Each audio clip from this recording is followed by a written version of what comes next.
Hello everyone, today we are going to learn basic Creatie tutorial how to use component. So as example, I will create new file. Now you can create frame. Okay, click this icon frame, and then I will choose the Android compact as example. So to insert or use component, you can go to resource, click at this button resource, and then you can click a component. Now there are a lot of component.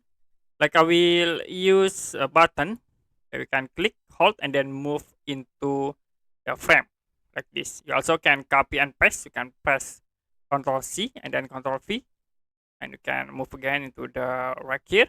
I will paste again, then move into here. To insert another component, you can click in here. Like I will set for navigation bar. You can click, hold, and then move into frame. You can move again into the center point. And that's it for basic Creatie tutorial how to use component. If you have any question about tutorial, you can comment below this video.